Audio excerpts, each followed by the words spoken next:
اب تھوڑے سے تلخ باتیں ہیں یہ جو پیش کر رہا ہوں، لیکن تاریخ ہماری یہی ہے، مسلمانوں کی تاریخ یہی ہے، ہم کیا کریں، مجبور ہے۔ امام ابو حنیفہ عراق واپس چلے گئے، انہوں نے جانے کے بعد وہاں پہ پورا اپنا ایک مکتب شروع کر دیا، پڑھانے لگے۔ چھٹے امام علیہ السلام عراق زیارات پہ گئے۔ ہماری زیارت جو وارثہ آج ہے، یہ چھٹے امام علیہ السلام جب زیارت پہ گئے تھے تو حضرت صفوان ابن جمال سے یہ روایت نقل ہے کہ چھٹے امام نے ان الفاظ سے زیارت پڑھی تھی۔ انہوں نے فوراً پوچھا کہ مولا یہ الفاظ لکھ لوں؟ امام نے کہا لکھ کے مجھے دکھا دے تاکہ میں تصحیح بھی کر دوں۔ الفاظ آگے پیچھے نہ کرنا، صرف معصوم سمجھتا ہے دوسرے معصوم کو مخاطب کیسے کرنا، پتہ نہیں توجہ ہے یا نہیں ہے۔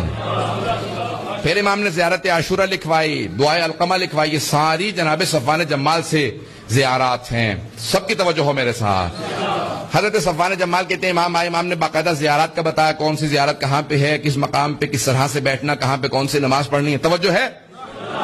پھر حضرت صفوان کہتے ہیں امام میرے ساتھ کوفے گئے، مسجد کوفہ میں آپ مقام امام صادق علیہ السلام موجود ہے، مسجد سہلہ گئے، اس کے بعد ایک مرتبہ نجف اشرف گئے، وادی السلام، زیارات کرتے کرتے بتانے لگے یہاں ہود و صالح ہیں، سارے بتائیں۔ ایک ایسے مقام پہ گئے کہ وہاں پہ زیارت کرنے کے بعد 40 قدم تک صادق آل محمد نے پشت نہیں کی، نہیں کہا اپنی پشت نہیں کی، الٹے قدم چلتے رہے، امام نے پشت نہیں کی، 40 قدم تک امام پشت پہ چلتے رہے۔ میں نے فوراً پوچھا کہ مولا آپ نے جو تعظیم یہاں کی ہے کسی مقام پہ نہیں کی، یہاں کس کا روضہ ہے؟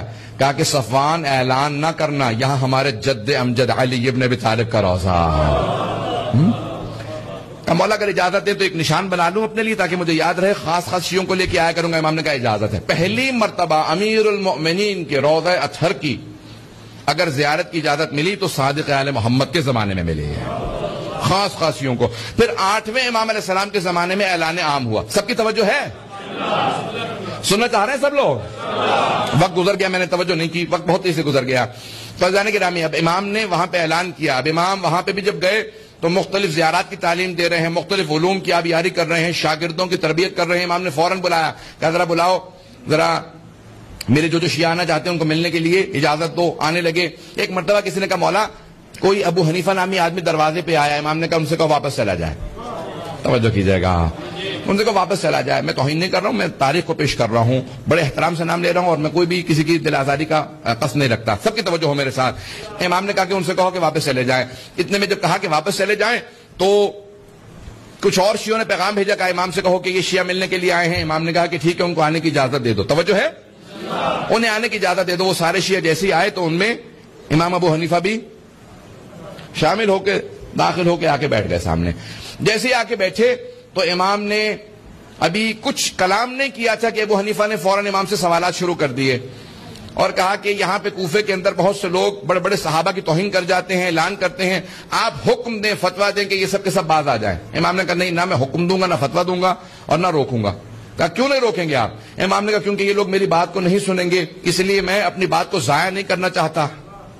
توجہ توجہ توجہ توجہ ہو سارے مجمع کی۔ کہ امام نے کہا اپنی بات کو ضائع نہیں کرنا چاہتا، اس لیے میں یہاں اعلان نہیں کروں گا۔ کہ نہیں، کیسے ہو سکتا ہے؟ یہ 18,000 افراد کوفے میں رہنے والے سب کہتے ہیں کہ آپ کے شیعہ ہیں اور آپ کی بات نہ مانے۔ امام نے کہا تو بھی تو ہر جگہ بتاتا پھرتا ہے میرا شاگرد ہے۔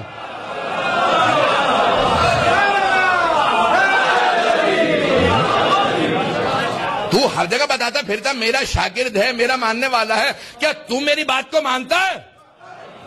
کہاں میں آپ کی باتوں کو مانتا ہوں، ہمیشہ میرے مطابق کہتے رہتے میں باتوں کو نہیں مانتا۔ امام نے کہا ابھی میں نے تجھے اجازت دی تھی اندر آنے کی،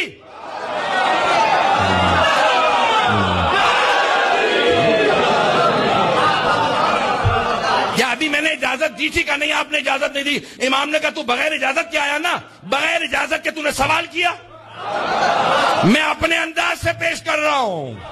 امام کے کلام کو جب پیش کرتا ہوں جذبات ویسے ہی بلند ہو جاتے ہیں۔ امام نے کہا بغیر اجازت کے تو آیا، بغیر اجازت کے سوال کیا، بغیر اجازت کے بولے چلا جا رہا ہے، جب تو نہیں سنتا شاگرد ہو کے تو کیا توقع رکھتا ہے کہ سارا ملک میری باتیں سنتا پھرے گا؟ نہ میں روکوں گا، نہ میں حکم دوں گا، جو جس کی توہین کرتا رہے۔ امام نے کہا میں نے سنا کہ تو بھی فتوے دینے لگا، توجہ ہو امام نے کہا میں نے سنا کہ تو بھی فتوے دینے لگا. کہا کہ ہاں فتویٰ دیتا ہوں. امام نے کہا اچھا بتا مجھے کہاں سے فتویٰ دیتا ہے؟ تو کیا قرآن کے محکم و متشابہ میں تمیز کرتا ہے؟ تجھے محکم و متشابہ کا پتا ہے؟ کہاں پتا ہے؟ امام نے کہا ناسخ و منسوخ کو جانتا ہے؟ توجہ ہے؟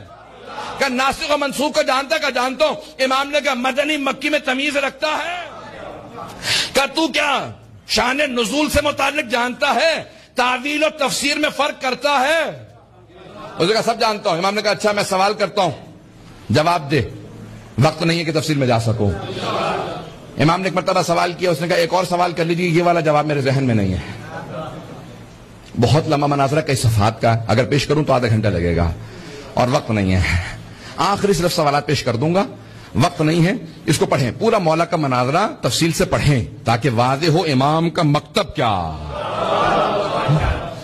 امام نے کہا بتا یہ آیات, ان آیات کا جواب دے. اس نے کہا نہیں جانتا. ایک اور سوال کر لیں. امام نے دوسرا سوال کیا قرآن کی آیات سے, کہا نہیں جانتا. تیسرا سوال کیا, کہا نہیں جانتا. امام نے 5 سوال کیے, کہا نہیں میں قرآن اتنا نہیں جانتا. توجہ ہو, میں قرآن اتنا نہیں جانتا, حدیث بہت مجھے محکم و مضبوط ہے, ہزاروں احادیث یاد ہیں. امام نے کہا اچھا ذرا اپنے حدیث کے حساب سے اس مسئلے کو بتا, پیغمبر نے یہ حدیث کہاں پہ کہی تھی؟ کہ میرے اس وقت ذہن میں نہیں ہے, دوسری حدیث پوچھ لیں. امام نے ایک اور حدیث پوچھ لیجیے, 5 حدیث پوچھ لی. اس نے کہا نہیں حدیث اس وقت ذہن میں نہیں ہے. امام نے کہا اچھا قرآن و حدیث سے جب نہیں بتاتا کہاں سے فتویٰ دیتا ہے؟ کہ جب قرآن و حدیث میں نہیں پاتا تو میں قیاس کرتا ہوں, قیاس کرتا ہوں. امام نے کہا ذرا اپنے قیاس سے بتا, زنا زیادہ بڑا گناہ ہے یا قتل؟ اس نے کہا قتل زیادہ بڑا گناہ ہے. امام نے کہا اچھا یہ بتا, اگر تو قیاس کو صحیح مانتا ہے اور کہتا ہے کہ قتل زیادہ بڑا گناہ ہے, تو قتل میں اللہ نے 2 گواہ مانگے ہیں, زنا میں 4.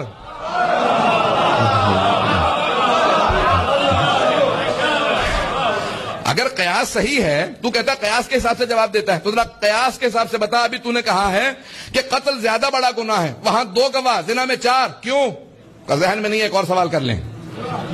توجہ ہو, اب میں جلدی پیش کر رہا ہوں. ممبر کے احترام میں صرف اور صرف وہی بات کروں گا جو امام علیہ السلام نے کہی ہے. امام نے فوراً کہا مل انجز, زیادہ نجس کیا ہے؟ پیشاب یا منی؟ کہا کہ پیشاب. امام نے کہا بتا, اس کے بعد وضو واجب ہے, اس کے بعد غسل, تیرا قیاس کہاں؟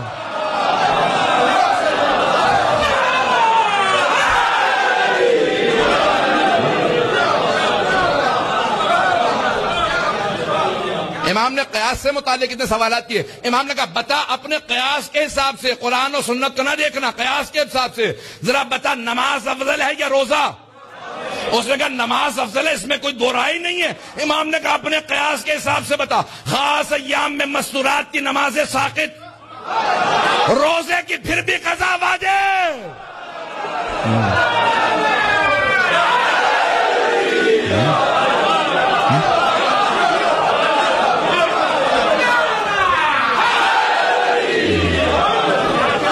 توجہ ہے. امام نے کہا ایک اور مسئلہ پوچھ لوں؟ کہا آپ جتنے چاہیے پوچھ لیجئے, میرا ذہن تیار ہو رہا ہے آہستہ آہستہ, آپ بھی تیار ہو جائیے. ایک مرتبہ امام نے کہا اچھا تو کہتا ہے نا شریعت کے اندر قرآن میں ہے اگر چور چوری کرے السارق والسارقۃ فاقطعوا ایدیہما, ہاتھ کاٹ دو چور کا, چاہے مرد ہو چاہے عورت, ہاتھ کاٹ دو. کہا کتنے درہم پہ؟ کہا کم از کم 50 درہم چرائے ہوں. شریعت محمدی میں حکم ہے, پیغمبر نے حکم دیا کم از کم 50 درہم چرائے ہوں تو ہاتھ کاٹ سکتے ہیں, جبکہ ہاتھ کاٹنے کا قصاص 500 ہے. ویسے کوئی ہاتھ کاٹ دے تو 500 درہم دینے پڑتے ہیں, غلطی میں کسی کا ہاتھ کاٹ دوں مجھے پھر بھی اس کا قصاص دینا پڑے گا 500 درہم, اور 50 درہم چرانے پہ ہاتھ کاٹ دیں. کیا بتا قیاس کے حساب سے شریعت نے ایسا حکم کیوں دیا؟ کہ ان میں سے کوئی مسئلہ ذہن میں نہیں ہے.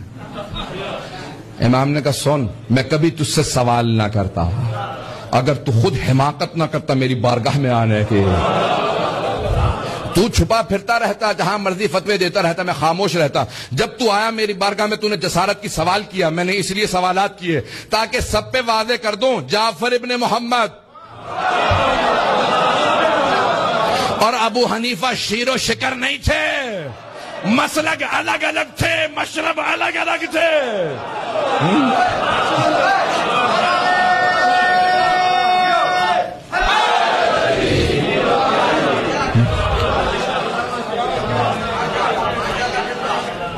اب میں آپ کی ہر بات مانوں گا. میں نہیں کہہ رہا ہوں، میں پہلے ہی سے تابع ہوں.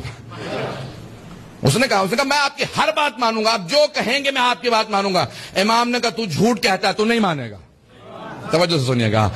امام نے کہا تو یہاں سے اٹھ کے جائے گا. سن، اذا افتیت، اگر تو فتویٰ دیتا ہے تو ہلکت و ہلک، تو خود بھی ہلاک ہوگا اور جو تیری پیروی کرے گا اسے ان سب کو ہلاک کر دے گا. کہا آج سے آپ سے وعدہ، آج کے بعد سے فتویٰ نہیں دوں گا. امام نے کہا جھوٹ کہتا ہے، دنیا کی محبت تیرے دل میں اتنی رچ بس چکی ہے، تو یہاں سے اٹھ کے باہر جائے گا، پھر میری توہین کرے گا، پھر کہے گا فتویٰ دوں گا. کہا نہیں. ایک مرتبہ اٹھ کے باہر گیا، سارے کہنے لگے مولا اتنی تنبیہ کی اثر ہوگا. امام نے کہا جو کہہ چکا وہ سامنے کہا، پیچھے سے نہیں. توجہ، میں نے پیچھے نہیں کہا، اس کے سامنے اس کے منہ پہ کہا میں جانتا ہوں یہی کچھ ہوگا. کیا ہوا؟ اسی مہینے اس نے کہا یہ بزرگ ہو چکے ہیں، ایسی ہی باتیں کرتے رہتے ہیں، ہمیشہ مجھے ڈانٹتے ہی رہتے ہیں. حضران گرامی، کبھی ایسا نہ ہو، امام کی ڈانٹ محبت کی ڈانٹ ہوتی ہے. کہیں ایسا نہ ہو کہ انسان امام علیہ السلام کا بوجھ اپنے دل میں رکھ لے، نفرت رکھ لے. جتنے مکتب ہیں وہ اپنی دوبارہ اصلاح کریں کہ ہم آیا آل محمد کے تابع دار ہیں یا نہیں.